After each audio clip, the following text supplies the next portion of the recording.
स्वागत है आपका आईएएस आईपीएस फैक्ट्री में। आज का हमारा इकाई है भारतेंदु की नाट्य दृष्टि और अंधेर नगरी। ये इग्नू की एमएसटी 04 प्रोग्राम का पहली इकाई है। तो चलिए शुरू करते हैं। भारतेंदु की नाट्य दृष्टि और अंधेर नगरी। सबसे पहले इसके प्रश्नोत्तर देख लेते हैं। तो इसके अभ्यास प्रश्न 2 ही हैं। भारतेंदु के नाटक संबंधी सोच की प्रमुख विशेषता क्या है? यह सोच अंधेर नगरी की रचना में व्यक्त हुआ है या नहीं, स्पष्ट करें। अगला प्रश्न है, नाट्य रचना को प्रोत्साहित करने के पीछे भारतेंदु का उद्देश्य क्या था? अंधेर नगरी के संदर्भ में इस पर अपने विचार लिखिए। चलिए शुरू करते हैं। पहला उद्देश्य, इस उद्देश्य क्या है इस चैप्टर का?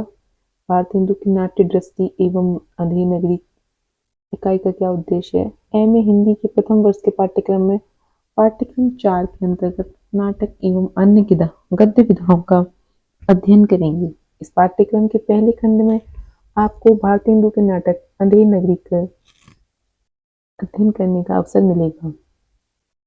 इस खंड की यह पहली इकाई है और इसमें हम आपको भारतेंदु हरिश्चंद्र की नाट्य दृष्टि और अंधेर नगरी नाटक से परिचित कराएंगे। इस इकाई को पढ़ने से आप भारतेंदु युग और भारतेंदु हरिश्चंद्र के साहित्यिक व्यक्तित्व के बारे में उल्लिखित बातों से परिचित होंगे। भारतेंदु ने जब नाटक लिखना शुरू किया था तब हिंदी में ना तो नाटक लिखे जाते थे और ना ही रंगमंच उपलब्ध था, लेकिन उन्हें भारतीय, पाश्चात्य, लोक आदि विभिन्न नाट्य परंपराएं उपलब्ध थीं। उनके संदर्भ में ही भारतेंदु के नाटकों को समझा जा सकता है। इसलिए इन परंपराओं का उल्लेख करते हुए भारतेंदु के नाटक संबंधी सोच का विवेचन करेंगे। भारतेंदु के नाटकों की परंपरा में अंधेर नगरी का महत्वपूर्ण स्थान है। इस परंपरा से आपको परिचित कराते हुए उनके नाटक अंधेर नगरी की सामान्य विशेषताओं का उल्लेख कराया गया है। इकाई के अध्ययन से आपको उपयुक्त सभी पक्षों को जानने और समझने का अवसर प्राप्त होगा, लेकिन हम आपसे अपेक्षा करते हैं कि इकाइयों का अध्ययन आरंभ करने से पूर्व आप अंधेर नगरी का अध्ययन कर चुके होंगे। अगर आपने नाटक नहीं पढ़ा है तो उसे जरूर पढ़ें। प्रस्तावना, पाठ्यक्रम 4 से संबंधित खंड 1 की ये पहली इकाई है। इस खंड की अगली इकाइयों में आप भारतेंदु युग सामाजिक यथार्थ, व्यंग्य के रूप में अंधेर नगरी एवं उसमें अभिव्यक्त विडंबना, अंधेर नगरी की भाषा, शिल्प, रंगमंचीय विशेषताओं का अध्ययन करेंगे। इनको पढ़ने से पहले आपके लिए यह जानना जरूरी है कि भारतेंदु के समय हिंदी नाटकों की स्थिति क्या थी, भारतेंदु की निजी व्यक्तित्व कैसा था, उन्हें कौन कौन सी नाट्य परंपराएं मिली और उन परंपराओं से उन्होंने क्या लिया और स्वयं क्या नया रचा। यह सब जानने के लिए आपको अंधेर नगरी नाटक को अच्छी तरह समझने की जरूरत है और अच्छी तरह समझने की ओर अग्रसर हो सकेंगे और उसका विश्लेषण और मूल्यांकन कर सकेंगे। हिंदी नाटक का इतिहास बहुत पुराना है। हमारे यहाँ भारतीय नाट्य कला की बहुत लंबी और समृद्ध परंपरा रही है, संस्कृत नाटक और लोक नाटक की। लेकिन हिंदी में आधुनिक युग से पूर्व नाटक की परंपरा लगभग अनुपस्थित थी। हिंदी नाटक के जन्मदाता भारतेंदु हरिश्चंद्र को ही माना जाता है। भारतेंदु से ही हिंदी के आधुनिक युग की शुरुआत होती है। आधुनिक हिंदी गद्य के वही जन्मदाता हैं। वे हिंदी के प्रथम समर्थ नाटककार हैं। यद्यपि उनसे पूर्व भी कुछ छुटपुट नाटक लिखे गए हैं, कुछ ब्रजभाषा में, कुछ खड़ी बोली में। इसमें विश्वनाथ सिहंजू का आनंद घन, स्वयं भारतेंदु के पिता गिरधर दास का नहुष और अमानत राय द्वारा रचित इंद्र सभा विशेष उल्लेखनीय है। इन तीनों नाटकों में नाटक को मंच पर पेश किए जाने योग्य बनाने, उनके अनुरूप भाषा और शिल्प का निर्माण करने की कोशिश मिलती है। भारतेंदु सही अर्थों में पूर्ण नाटककार थे। उन्होंने नाटक को राष्ट्रीय और सांस्कृतिक जागरण का माध्यम बनाया। भारतेंदु ने जब नाटक लिखना शुरू किया तब हिंदी में नाटक विधा संबंधी किसी तरह का सोच उपलब्ध नहीं था और ना ही हिंदी का अपना रंगमंच था। पारसी थिएटर की शुरुआत जरूर हो चुकी थी, लेकिन उसको हिंदी रंगमंच नहीं कहा जा सकता। पारसी थिएटर द्वारा हिंदी से ज्यादा उर्दू, गुजराती, मराठी में आदिम नाटक खेले गए हैं। हाँ, आरंभिक हिंदी मंच पर इसका प्रभाव अवश्य दिखाई देता है। भारतेंदु ने समग्र आंदोलन की तरह नाट्य विधा को लिया, नाटक लिखे। अनुदित किए, लिखवाए, उनकी समीक्षाएं उस समय की पत्र पत्रिकाओं में प्रकाशित की, नाट्य मंडलियां बनाई, उनके द्वारा जगह जगह नाट्य प्रदर्शन किए। भारतेंदु ने यथार्थ चित्रण के लिए जिंदा दिली और मनोरंजन को महत्वपूर्ण आधार बनाया ताकि नाटक जनमानस से जुड़ सके। भारतेंदु ने नए नए प्रयोगों से सिद्ध किया कि बदलते हुए लोक स्वभाव और युग की आवश्यकताओं के साथ नाटककार को भी नियमों में लचीलापन लाना चाहिए।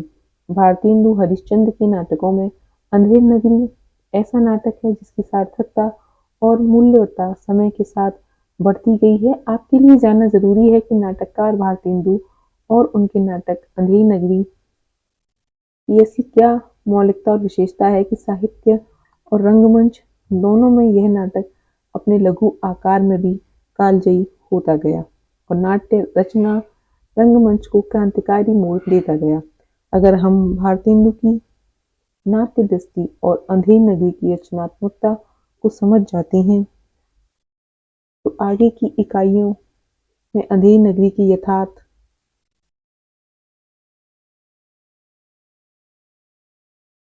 उसकी नाट्य भाषा और शिल्प उस पर होने वाले विभिन्न रंगमंचीय प्रयोगों को समझना आसान हो जाएगा। इन बातों को ध्यान में रखते हुए हमने इस इकाई में 4 बातों पर अपनी पाठ्य सामग्री को केंद्रित किया है।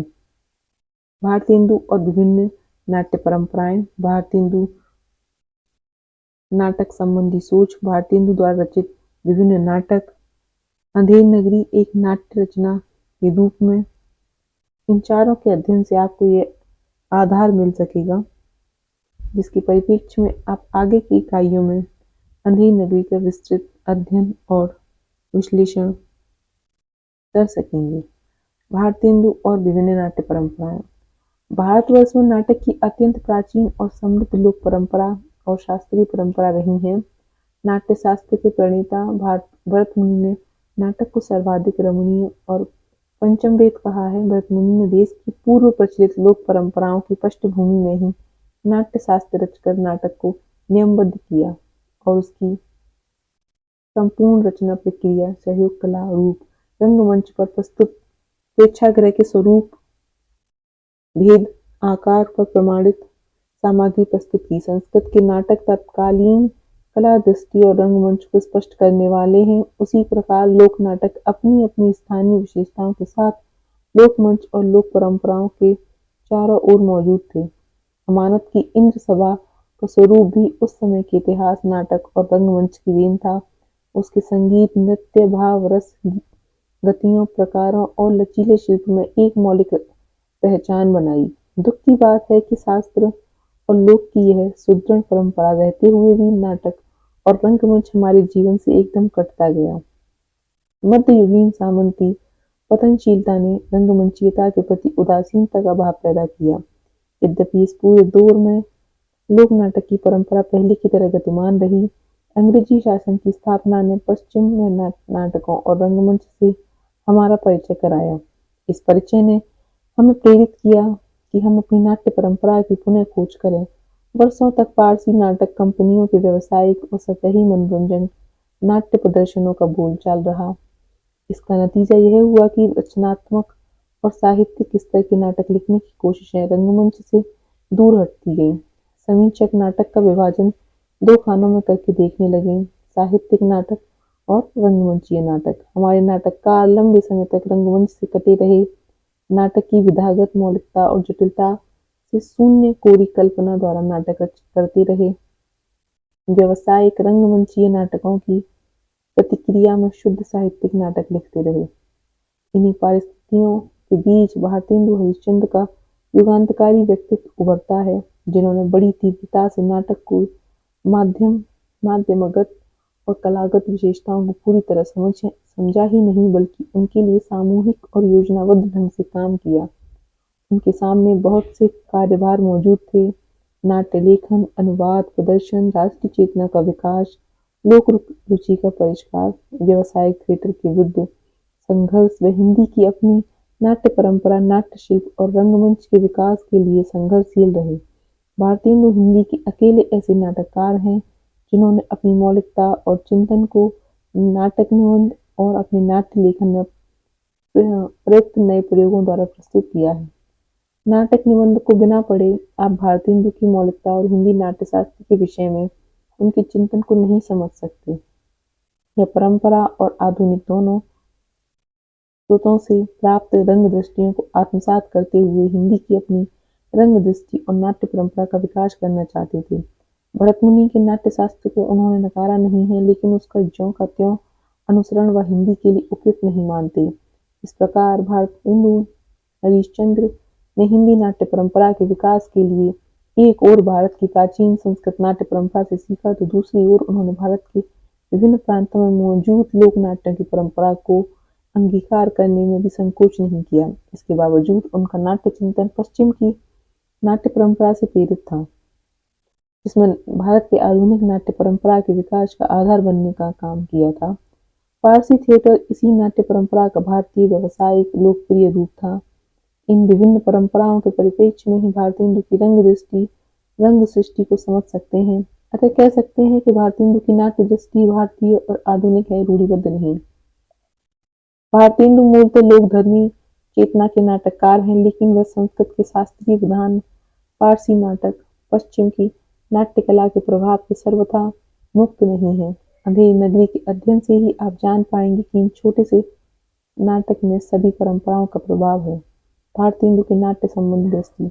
भारतेंदु के लिए साहित्य की रचना सौउद्देश्यपूर्ण थी, यद्यपि उन पर अभी पूर्व की काव्य परंपरा का गहरा प्रभाव था, लेकिन गद्य लेखन, विशेषकर नाट्य लेखन में उनकी चिंताएं आधुनिक थीं, अपने समय और समाज से प्रेरित। वे नाट्य लिखने को सामाजिक परिवर्तन और राष्ट्रीय जागरण का माध्यम बनाना चाहते थे। वे यह भी चाहते थे कि हिंदी का साहित्य संसार भी आधुनिक, उच्च कोटि का और समृद्ध हो। इसके लिए उन्होंने जो प्रयत्न किए वह एक आंदोलन की तरह थे।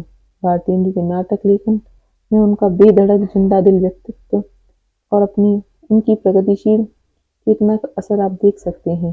प्रेमचंद के यथार्थवाद और निराला की क्रांतिकारिता, विद्रोह जागरण की जमीन भारतेंदु ने ही तैयार की थी।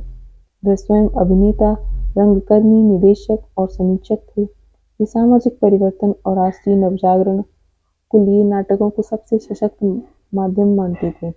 नाटक में दृश्यात्मक और काव्यात्मक को और उसके प्रत्यक्ष सौंदर्य को उन्होंने सबसे अधिक महत्व दिया, जिसका प्रभाव उनके नाटकों के पूरे संरचनात्मक पक्ष पर पड़ा है। उन्होंने अपने कुछ नाटकों में अभिनय भी किया था। जानकी मंगल नाटक जो बनारस थिएटर में खेला गया था 1868 में उन्होंने अभिनय किया। नील देवी में पागल की भूमिका निभाई और बलिया में सत्य हरिश्चंद्र के रूप में बृहद जनसमूह को भावविभोर कर दिया। वे प्राय स्वांग करते थे। कविता वर्धन सभा का निर्माण, पेनी रीडिंग क्लब की योजना आदि ऐसे कार्य थे जिनसे गतिशील रंगकर्म का ज्ञान होता है। भारतेंदु ने अपने संरक्षण में काशी में नेशनल थिएटर की स्थापना की। उनके मंडल के लेखकों में काशी, प्रयाग, बिहार आदि में अनेक नाट्य मंडलियां स्थापित की। अभिनय के साथ साथ उनका उद्देश्य चारों ओर एक सजग, रचनात्मक, कलात्मक वातावरण बनाने तथा नाटकों के प्रति स्तरीय अभिरुचि विकसित करने का था। नाटकों के सृजन को उन्होंने युग की आलोचना और भविष्य की रचना के अर्थ में लिया। भारतेंदु हरिश्चंद्र ने नाटकों की रचना ही नहीं की, वरन नाटक संबंधी विस्तृत लेख लिखकर उन्होंने नाटक के बारे में अपने सुस्पष्ट विचार प्रस्तुत किए। नाटक नाम से यह लेख पुस्तक के रूप में 1883 में प्रकाशित हुई। उन्होंने यह पुस्तक नाटक लिखने वालों की सहायता के लिए लिखी थी। इस पुस्तक में उन्होंने नाट्यशास्त्र, साहित्य दर्पण, काव्य प्रकाश आदि प्राचीन संस्कृत ग्रंथों के आधार पर नाटक के विभिन्न पक्षों का संक्षिप्त विवेचन प्रस्तुत किया है। इसके साथ ही उन्होंने आधुनिक नाटक की विशेषताओं का भी उल्लेख किया है। हिंदी के नाटककारों के लिए कौन सी पद्धति सही है, इस पर भी उन्होंने विचार किया है। हम यहाँ नाटक की भेद उपभेद का जो वर्णन भारतेंदु ने किया है उसको नहीं दोहराएंगे, लेकिन उनकी नाट्य दृष्टि को समझने के लिए यह जानना जरूरी है कि उनकी दृष्टि में नाटक का लेखन और मंचन क्यों किया जाना चाहिए तथा हिंदी नाट्य परंपरा के विकास के लिए किस परंपरा का अनुपालन करना चाहिए। नाटकों की जिस नवीन परंपरा का वह उल्लेख करते हैं उसे वे पश्चिम की यूरोपीय नाट्य परंपरा और बांग्ला नाटकों और उसके प्रभाव से जोड़ते हैं। वे लिखते हैं, आजकल यूरोप के नाटकों की छाया पर जो नाटक लिखे जाते हैं और बंगदेश में जिस काल के बहुत से नाटक बन चुके हैं, वे सब नवीन भेद में परिणत हैं पर परिगणित हैं। इन नवीन भेद के नाटकों के वे दो मुख्य भेद मानते हैं, एक नाटक, दूसरा गीति रूपक। वे आगे लिखते हैं, जिसमें कथाभाग विशेष और गति न्यून हो वह नाटक, और जिसमें गति विशेष हो वह गति रूपक। इस व्याख्या से साफ है कि भारतेंदु की ऐसे नाटकों की कल्पना नहीं कर पाए थे जिसमें गति, गीत और पद्य का बिल्कुल प्रयोग न किया गया हो। संस्कृत नाट्य परंपरा, जिसे वे प्राचीन रीति की नाट्य परंपरा के रूप में प्रस्तुत करते हैं, उसकी उपयोगिता को वे तो पूरी तरह स्वीकार करते हैं, ना ही उसका अनुकरण की बात को स्वीकारते हैं। वे कहते हैं, नाटक आदि दृश्य काव्य प्रणय करना हो तो प्राचीन समस्त रीति की परित्याग करें, यह आवश्यक नहीं है, क्योंकि जो सब प्राचीन रीति और पद्धति आधुनिक सामाजिक लोगों की मत पोषिका होंगी, वह सब अवश्य ग्रहण होंगी। भारतेंदु के इस कथन से साफ है कि वे प्राचीन नाट्य रीतियों को तो स्वीकार करने को तैयार हैं, जब वे आधुनिक युग की जरूरतों के अनुरूप हों। अपनी इस बात को स्पष्ट करते हुए आगे कहते हैं, नाट्य कला कौशल दिखलाने को देश काल और पात्रगण के प्रति विशेष रूप से दृष्टि रखनी उचित है। पूर्व काल में लोकातीत असंभव कार्य अवतारणा सभ्यगण को जैसी हृदय हारिनी होती थी, वर्तमान काल में नहीं होती। ध्यान देने की बात है कि यहाँ भारतेंदु प्राचीन और नवीन में जिस बिंदु को विभाजक बनाते हैं, वह है यथार्थकृतीय दृष्टिकोण, जो लोकातीत है और जो असंभव है, वर्तमान काल में वह लोगों को स्वीकार नहीं हो सकता। यह नाटकों में यथार्थ आधारित लौकिक दृष्टि के समावेश का प्रयास है। भारतेंदु अपने इस यथार्थवादी दृष्टिकोण को और स्पष्ट करते हुए कहते हैं, अब नाटकादि दृश्य काव्य में अस्वाभाविक सामग्री परिपोषक काव्य सहृदय सभ्य मंडली को नितांत अरुचिकर है, इसलिए स्वाभाविक रचना ही इस काल के सभ्यगण की हृदय ग्राहिनी है।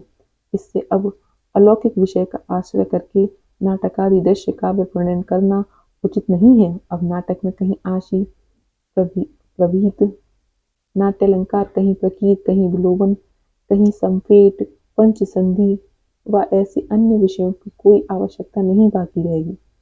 संस्कृत नाटक की भांति हिंदी नाटक में इसका अनुसंधान करना व किसी नाटकांग में इसको यत्नपूर्वक रखकर हिंदी नाटक लिखना व्यर्थ है, क्योंकि प्राचीन लक्षण रखकर आधुनिक नाट्य आदि की शोभा संपादन करने से उल्टा फल होता है और यत्न व्यर्थ हो का पूरी तरह अस्वीकार नहीं, लेकिन नवीन को ही आधार के रूप में स्वीकार करना यह बताता है कि भारतीय नाटकों की रचना के लिए विवेकपूर्ण आधुनिक दृष्टिकोण अपनाने के पक्षधर थे। उनका आधुनिक दृष्टिकोण नाटकों के उद्देश्यों में भी दिखाई देता है। नाटकों के उद्देश्यों की चर्चा वे नाटकों के नवीन भेदों के अंतर्गत करती है। प्राचीन संस्कृत नाटकों के बारे में चर्चा करते हुए वे उद्देश्य के बारे में कुछ नहीं कहते, लेकिन नवीन नाटकों की चर्चा करते हुए वे नाटकों के 5 उद्देश्यों का उल्लेख करते हैं। श्रृंगार, हास्य, कौतुक, समाज संस्कार और देश वत्सलता। नाटक के उक्त 5 उद्देश्य इस बात के द्योतक हैं कि किस प्रकार भारतीय रीतिवादी दृष्टिकोण से आधुनिक दृष्टिकोण की ओर उन्मुख हो रहे थे। देश वत्सलता को उद्देश्य में शामिल करना इस बात को भी बताता है कि नाटकों का उपयोग लोगों की देशभक्ति की भावना जागृत करने के लिए करना चाहते थे। समाज संस्कार नामक चौथे उद्देश्य की व्याख्या करते हुए वे लिखते हैं, समाज संस्कार के नाटकों में देश की कुरीतियां अथवा धर्म संबंधी अन्याय विषय संशोधन इत्यादि। भारतेंदु का दौर नवजागरण का दौर था, इसीलिए देश और समाज में व्याप्त कुरीतियों के विरुद्ध नाटकों के द्वारा लोगों में जागृति पैदा करना उन्हें जरूरी काम लगता था। उनका और उनके समकालीनों का लेखन इस सोच का प्रमाण भी है। इसी प्रकार 5वां उद्देश्य देशभक्ति की चर्चा भी अपने समय के दबाव का ही परिणाम है। अंग्रेजी दासता के अधीन रहते हुए तत्कालीन दौर के बुद्धिजीवी ये अनुभव करने लगे थे कि लोगों में यदि अपने देश के प्रति प्रेम का भाव जागृत किया जाए तो इससे देशोन्नति का भाव भी उत्पन्न होगा। यही कारण है कि उन्होंने लिखा कि देश वत्सल नाटकों का उद्देश्य पढ़ने वाले और देखने वालों के हृदय में स्वदेशानुराग उत्पन्न करना है। समाज संस्कार, देश वत्सलता दोनों उद्देश्यों से प्रेरित कुछ समकालीन नाटकों का उल्लेख भी उन्होंने किया है। कुछ स्वयं उनके द्वारा लिखे हुए, कुछ उनके समकालीन अन्य नाटकों द्वारा लिखे हुए हैं। अपने नाटकों में से भारत जननी नीली देवी और भारत दुर्दशा की गणना उन्होंने देशवत्सलता के उद्देश्य से लिखे गए नाटकों में की है। इन नाटकों को पढ़ने से यह स्पष्ट हो जाता है कि भारत हिंदू ने देश के प्रति अनुराग के भाव को अमूर्त रूप से ग्रहण नहीं किया था। वे भारत की तत्कालीन परिस्थितियों के प्रति लोगों को जागरूक करना चाहते थे। केवल प्रेम के लिए प्रेम नहीं, वरन देश दुर्दशा को समाप्त करने और उसे उन्नति राह पर ले जाने के लिए देशवत्सलता की बात करते हैं। यही कारण है भारत दुर्दशा नाटक के आरंभ में वे लिखते हैं, अंग्रेज राज शुक्र साज सजय पर भारी, पै धन विदेश चली जात ये अति ख्यारी, ताहू पै महंगी काल रोग विस्तारी, दिन दिन दूबे दुख ईस देत आहारी, सबके ऊपर टिक्कस की आफत आई, हा हा भारत दुर्दशा न देखी जाए। अंधेरी नगरी नाटक की गणना भी हम इस श्रेणी के नाटककारों में कर सकते हैं। आप उनके नाटकों के अध्ययन से समझ पाएंगे कि किस प्रकार अपनी इस सोच को उन्होंने नाटकों में अभिव्यक्त किया है। भारतीयों द्वारा बताए गए उद्देश्यों से स्पष्ट है कि वे मनोरंजन के विरोधी नहीं हैं, न ही हास्य को हल्की फुल्की नगण्य चीज मानते हैं, बल्कि जन जागरण लोक रुचि के लिए उन्हें अनिवार्य मानते हैं। यही वजह है कि काव्य के सर्वगुण संयुक्त खेल को नाटक कहते हैं। ये खेल शब्द ही भारतेंदु और उनके युग के नाटककारों की खुली दृष्टि नाट्य चिंतन को प्रस्तुत करता है। उन्होंने नाटकों को खेल, तमाशा, दिल लगी, क्रीड़ा, कौतुक कहा है। बड़ी से बड़ी हास्य और तीखे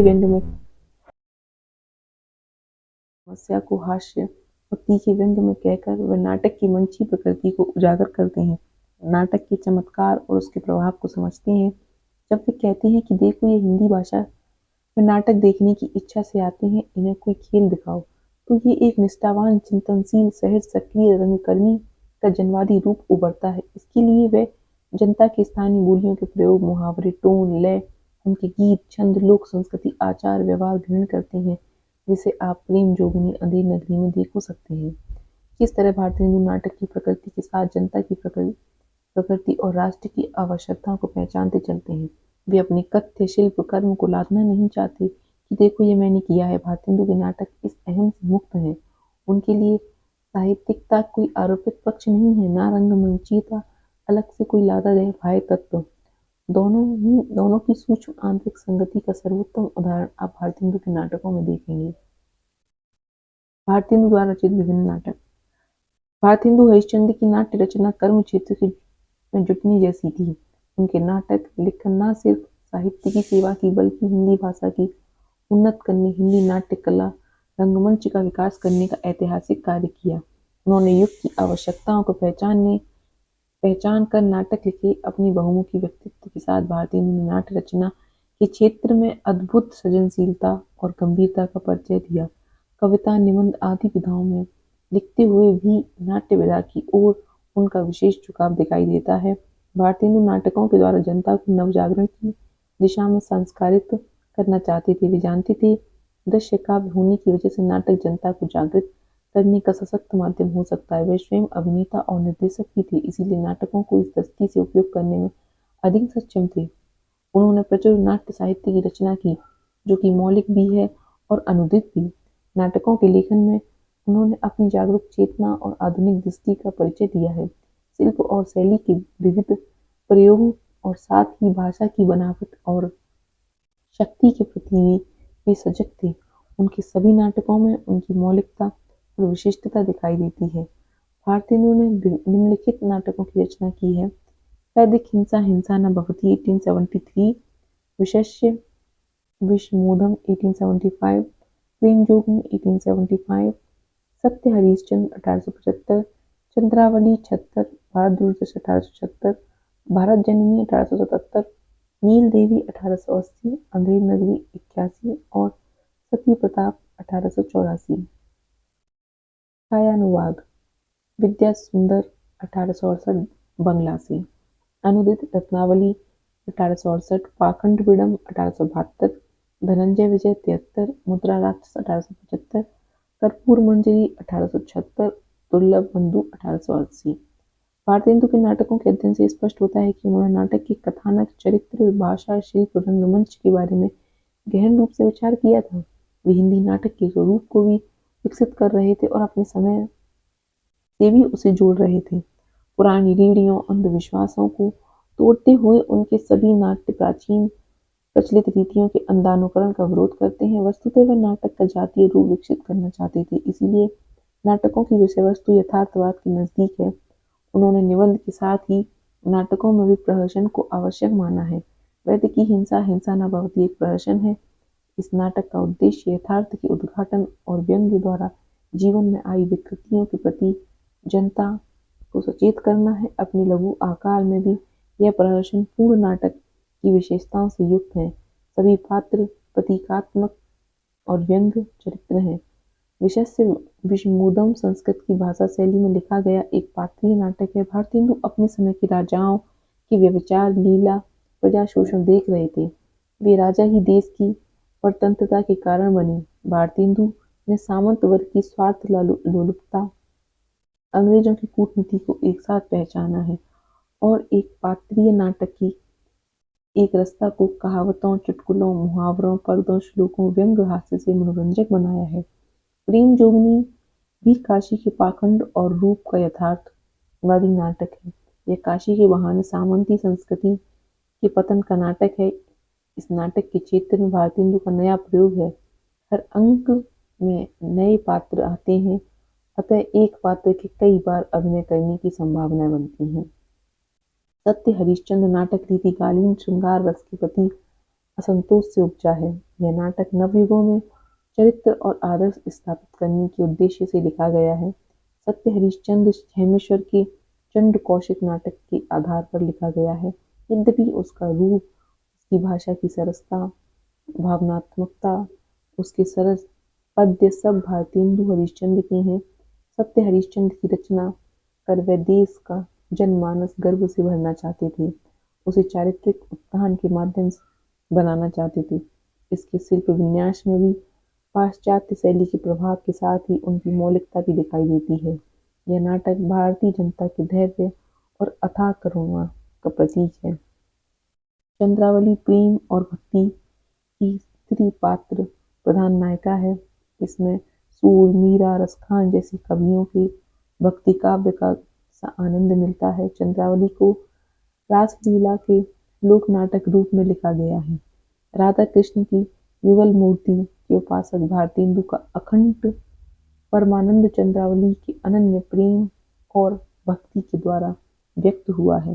भारत दुर्दशा अंग्रेजी राज्य की अप्रत्यक्ष आलोचना है और भारतेंदु की देशभक्ति और निर्भीकता का, सहृदयता, वीरता का प्रमाण है। उनकी राजनीतिक सूझबूझ, प्रहसन कला, करुणा, व्यंग्य और यथार्थ का सजीव चित्रण इसमें मिलता है।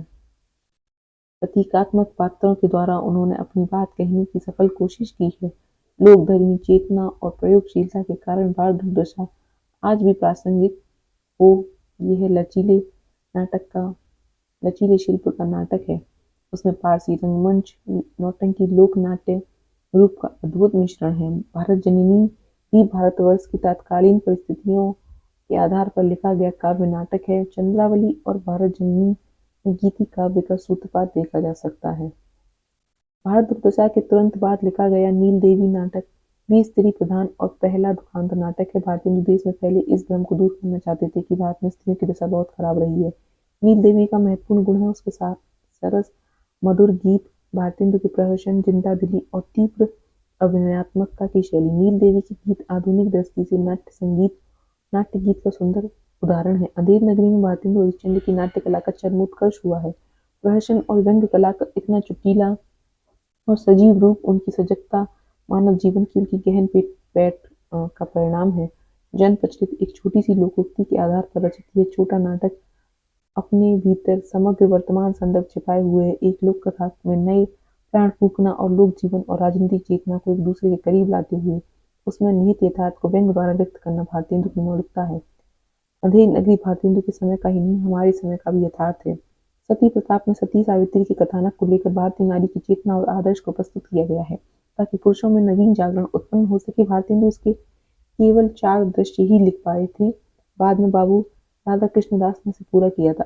अनुदित नाटकों में भी भारतेंदु का निश्चित लक्ष्य था। हर्षकृत संस्कृत नाटिका रत्नावली का हिंदी अनुवाद उनका प्रथम अनुवाद है।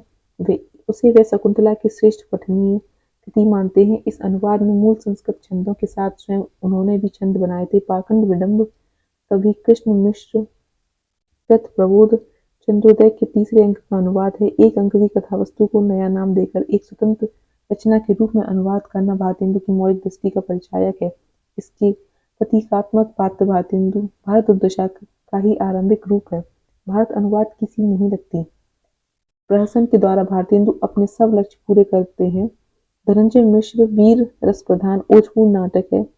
इसके भरत वाक्य में वह कजरी, ठुमरी आदि की रूढ़िवादी लीक को छोड़कर नए साहित्य और कविता की राह पर चलने को कहते हैं।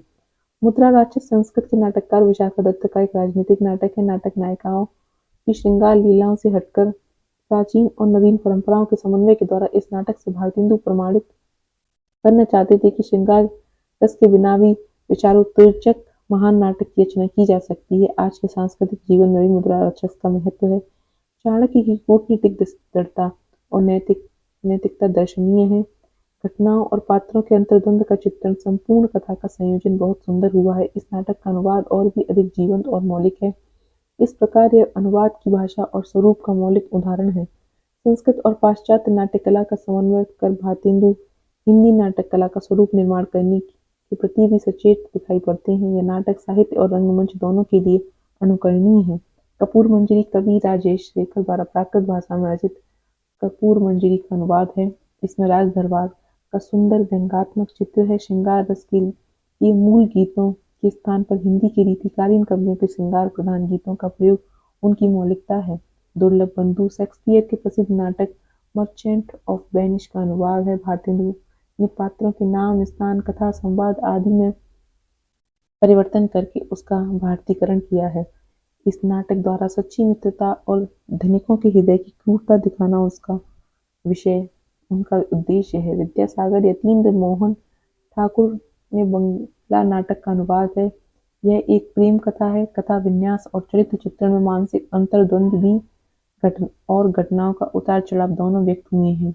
इस प्रकार पाश्चात्य शैली का प्रभाव इस नाटक के सामने आता है। यह एक रोमांटिक नाटक है जिसमें रोमियो जूलियट प्रेम के असफल होने के कारण प्राण नहीं देता बल्कि अंत में मिल जाते हैं। सभी अनुदित नाटकों को पढ़ने से स्पष्ट होता है कि भारतेंदु नाटकों का चयन सोच समझ के साथ करते थे। वे अपनी परंपरा, अपने युग हिंदी और नाट्य कला और भाषा का संस्कार करने में अनुवादों का महत्व समझ रहे थे। अनुवाद क्षेत्र में भी उनकी व्यक्तिगत और व्यापक मानवीय संवेदना कला कौशल का प्रतीक है। अंधेरी नगरी की रचना अंधेरी नगरी अपने संक्षिप्त कलेवर के गंभीर सांकेतिक मनोरंजक कालजयी नाटक है। उनके कथा स्रोतों पर आलोचक कई प्रकार के विचार प्रकट करते रहे हैं। अंधेरी नगरी की कथा कोई नई नहीं है। श्री रामदीन सिंह ने उनकी प्रस्तावना में कहा है, दक्षिण में फारसी और मराठी नाटक वाले अंधेरी नगरी का प्रदर्शन खेला करते थे। कुछ विद्वान इस कथा को लोक प्रसिद्ध कथा भी कहते हैं। यह भी कहा गया है कि नाटक 1881 में किसी जमींदार के लक्षित करके नेशनल थिएटर के लिए एक ही बैठक में लिखा गया था। ब्रजरत्न दास का मत है कि बिहार प्रांत के किसी जमींदार के अन्यायों को लक्ष्य करके उन्हें सुधारने के लिए नेशनल थिएटर में अभिनीत किए जाने के लिए इसकी रचना हुई थी। एक ही रात में भारतेंदु ने एक सामान्य लोकोक्ति अंधेरी नगरी चौपट राजा टके शेर भाजी टके शेर राजा को इतना व्यंग्यात्मक सार्वजनीन सृजनात्मक अर्थ दे दिया। रंगमंडली के अनुरोध पर लिखा गया यह नाटक भारतेंदु के नाट्यकर्म की तीव्रता गंभीरता को प्रस्तुत करता है और ये सोचने पर विवश करता है कि साहित्य रंगमंच और विश्वजनीन संदर्भों का कैसे इतना सघन और अंतरंग रिश्ता बन जाता है। आलोचक लंबे समय तक अंधेरी नगरी की गणना एक सामान्य प्रहसन के रूप में करते रहे, लेकिन 1960 के बाद रंग प्रस्तुतियों के साथ समीक्षा बदली। इस नाट्य रचना के हिंदी के समकालीन संदर्भों की विलक्षण रचना, विसंगति, व्यंग और विडंबना का नाटक और एक सार्वभौमिक महाकाव्यात्मक नाटक कहा जाने लगा। ऊपर से अनपढ़, बेतुका, एब्सर्ड लगता हुआ भी यह नाटक अपनी रचनाशीलता से निरंतर नवीन सौंदर्य बोध की सृष्टि करता गया है। कवि निराला, मुक्तिबोध, नागार्जुन, भुवनेश्वर की रचनाओं की समग्र विशेषताएं इसकी एक लघु आकार की नाट्य रचना में मिल जाती हैं। यदि इस नाटक में कबीर की अक्खड़ता है तो निराला की विद्रोही तेवर भी है, मुक्तिबोध का अनगढ़पन भी है, नागार्जुन की व्यंग्यात्मकता भी है। यदि इसमें भुवनेश्वर के नाटकों में निहित यथार्थ की विडंबना है तो इन सब के साथ स्वयं भारतेंदु की जिंदादिली भी है। भारतेंदु के इस नाटक में भविष्य की रचनाओं के सर्वोत्कृष्ट सूत्र नजर आते हैं। यह भारतेंदु का कथा विन्यास, संयोजन, संरचना, जीवंतता और भाषा की रवाग्नि का सौंदर्य है। अंधेरी नगरी संक्षिप्त कथा प्रसंगों का, नाटकीय स्थितियों का और दृश्यों की रचना, उनके कुशल संयोजन का समकालीन नाटक है। इसमें रोचकता और जिज्ञासा तत्व भी बना रहता है। व्यंजनाओं की गंभीरता और तीखापन भी। रचना के समर्पण में जब भारतेंदु कहते हैं कि मानने योग्य नहीं हो तो को करो पद पाए, तो वह अपना जीवन दर्शन व्यक्त करते हैं। समर्पण के बाद भारतेंदु के संस्कृत श्लोक भी बेहद व्यंजक है। इस श्लोक में मानो अंधेरी नगरी की कथा का सूत्र छिपा हुआ है। युग दृष्टि और व्यंग्यात्मकता भारतेंदु के लेखन की केंद्रीय विशेषता है, जिसमें अंधेरी नगरी को प्रहसन होते हुए भी प्रहसन मात्र नहीं बनने दिया, बल्कि प्रहसन के बहाने उन्होंने अपने समय के यथार्थ को विडंबनात्मक रूप प्रस्तुत किया है। इस नाटक में तत्कालीन राजसत्ता के दमनकारी चरित्र की सांकेतिक अभिव्यक्ति है और सामान्य जनता की शक्ति का चित्रण भी। भारतेंदु भारत दुर्दशा और अंधेरी नगरी के द्वारा सुधारवाद का कार्य ही नहीं करते, न यथार्थ चित्रण करके मुक्त हो जाते हैं, बल्कि उन्होंने एक आशावादी दृष्टि से मोहग्रस्त, रूढ़िग्रस्त, आपसी फूट से खंडित प्रसुप्त देशवासियों को जागृत करने का काम किया है। यह रचना व्यापक स्तर पर उदासीनता, जड़ता को तोड़ने और मुक्ति की मानसिकता तैयार करने का काम करती है। आगे की इकाइयों में अंधेरी नगरी की कथ्य संरचना, भाषा और रंगमंचीयता स्वरूप को समझने के बाद आप सरलता से अनुभव कर पाएंगे कि अंधेरी नगरी वर्तमान अवरोधों के ध्वंस का और परिवर्तन की प्रक्रिया का नाटक है। भारतीय ने समग्र राजनीतिक सांस्कृतिक दृष्टिकोण के साथ यह नाटक रचा है, जिससे एक नई सामाजिक राजनीतिक आत्म सजगता का प्रेरक, प्रगति में विश्वास का नाटक बन जाता है। यहाँ परिवर्तनों के प्रति संरचना सकारात्मक दृष्टि ही सृजनात्मक नाट्य दृष्टि और गंभीर हास्य और सार्थक व्यंग्य को जन्म देती है। अंधेरी नगरी में जनचेतना की अभिव्यक्ति है, उसकी संघर्ष क्षमता को ठोस यथार्थ का व्यंजक मनोरंजक रूप है। पर हमें न सुधारवादी कहेंगे, न पुनरुत्थानवादी, न किसी विचारधारा के तहत लिखा गया नाटक। परिवर्तन की जरूरत को ध्यान में रखते हुए भारतीय जनता तक प्रभावशाली रूप से पहुंच सकने वाली विधा नाटक द्वारा साहित्य को ठोस सक्रिय दिशा देना चाहते थे। यह नाटक रचना नाट्य विधा की सामाजिक और सामूहिकता का परिणाम है। अंधेरी नगरी को व्यापक संदर्भों, विसंगतियों, विकृतियों का संश्लिष्ट और व्यापक व्यंजक नाट्य रचना मानते हुए ये समझना भी आवश्यक होगा कि किसी भी रचना की सादृश्य सौंदर्य केवल कथानक और उद्देश्य से नहीं आता, उसमें उनकी रचना, भाषा, शिल्प और अन्य विशेषताएं भी कार्य करती हैं। अब आपके लिए जानना जरूरी है कि अंधेरी नगरी की भाषा और शिल्प की विशेषताएं क्या क्या हैं और ये विशेषताएं नाटक के कथ्य को किस हद तक प्रभावित करती हैं। भारतेंदु की नाट्य दृष्टि और अंधेरी नगरी नामक इस इकाई में आपने देखा कि किस तरह भारतेंदु हरिश्चंद्र ने नाटक के दृश्यात्मक पक्ष और लोक पक्ष को समझते हुए नाटकों की रचना की। उनके लिए नाट्य साहित्य, विधा और रंगमंच भी। वह नाटक को समाज और राष्ट्र का जागरण और युग परिवर्तन का सशक्त माध्यम मानते थे। आपने यह भी जाना कि भारतेंदु को पूर्व प्रचलित और अपने युग की विभिन्न नाट्य परंपराएं मिली, जिसका प्रभाव उनके लेखन पर दिखाई देता है। पश्चिम की नाट्य परंपरा का आधार लेते हुए उन्होंने मुख्य रूप से लोकधर्मी चेतना को अपनाया। आप यह भी जान चुके हैं कि भारतेंदु ने अनेक मौलिक नाटक भी लिखे, भारतीय भाषाओं और अंग्रेजों के नाटकों के अनुवाद भी किए। उनकी रचनाओं से आपको स्पष्ट हो गया है कि वह स्वाधीन चेतना के नाटककार थे। भारतीय नाट्य परंपरा हो या पाश्चात्य, उनका अनुसरण करना मात्र उनका उद्देश्य नहीं था। वे बदलते युग रुचि के अनुसार हिंदी नाट्य कला का विस्तार करना चाहते थे। उनकी अपनी यह दृष्टि उनके नाटक निबंध में दिखाई देती है। भारतेंदु के लिए नाटक सौदेश्य थे। उन्होंने मनोरंजन पक्ष और रंगमंचीय पक्ष को कभी हेय नहीं माना। आपको यह बताया गया है कि अंधेरी नगरी अपने संक्षिप्त कलेवर में प्रहसन होते हुए भी अपने व्यापक अर्थवत्ता की वजह से काल्पनिक नाटक है। लोकोक्ति के आधार पर लिखा गया है। यह नाटक अपनी कथावस्तु, भाषा, संरचना, जीवंतता और जनता दिली में कितना अद्भुत है, इस पर आगामी इकाइयों में विचार किया जाएगा।